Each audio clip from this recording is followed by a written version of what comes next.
பழனிசாமி 3வது இடத்துக்கு செல்வார்.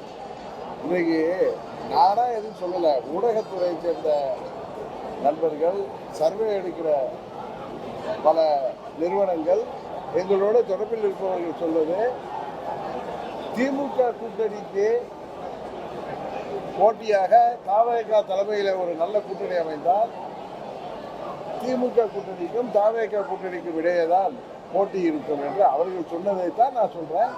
அதே நேரத்தில் நான் திரும்ப சொல்றேன், நான் எந்த கட்சியோடு கூட்டணி முடிவு இன்னும் எடுக்கவில்லை. எங்கள் நிர்வாகிகள் கருத்தை தான், நான் தொண்டர்கள் கருத்தை தான் செயல்படுத்த முடியும். நானா எனது கருத்தை திரிப்பதில்லை.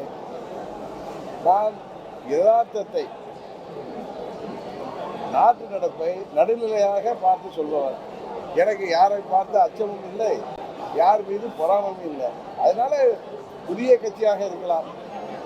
நீண்ட நாள் திரைப்படத்துறையில் 30 ஆண்டுகளாக உச்சபட்ச நடிகராக இருக்கின்ற திரு விஜய் அவர்கள் இன்றைக்கு கட்சி ஆரம்பித்து அவரது சுற்றுப்பயணங்களெல்லாம் நிறைய இளைஞர்கள் எழுச்சியோடு அவரது கூட்டத்திற்கு வருவதை பார்க்கும் பொழுது, ஊடகத்துறையை சேர்ந்த நீங்களும் அரசியல் நோக்கர்களும் சொல்கின்ற கருத்தும் சர்வே எடுக்கிற கருத்தும் ஒன்றாக இருப்பதாக.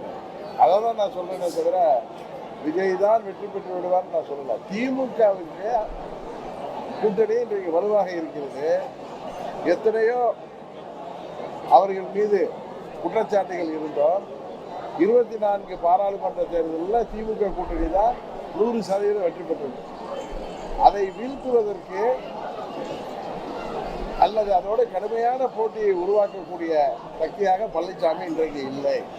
அவரது சுயநலத்தால் அந்த மாபெரும் இயக்கம் இன்றைக்கு எடப்பாடி திமுகவாக மாறிவிட்டது. ஏதோ தனிப்பட்ட கால்குலேஷன் சொல்லலை, நான் இருப்பதை சொல்கிறேன். பழனிசாமி தான் பதவியில் இருந்தால் போதுங்கிற சுயநலத்தோட செயல்பட்டு வருகிற காரணத்தினால்தான். இந்த நேரத்தில் சொல்கிறேன், நான் பழனிசாமியோட எந்த காலத்திலையும் போக மாட்டேன். பழனிசாமி மற்றவர்களை, அந்த இயக்கம் ஒன்றுபட வேண்டும் என்று நினைப்பவர்களை அரவணைத்து செல்ல கூட அவர் அச்சப்படுகிறார். ஒரு தலைமை பண்புக்கு தேவையான எல்லோரையும் அரவணைத்து செல்லக்கூடிய குறைந்தபட்ச பண்பாடு கூட அவரிடம் இல்லை.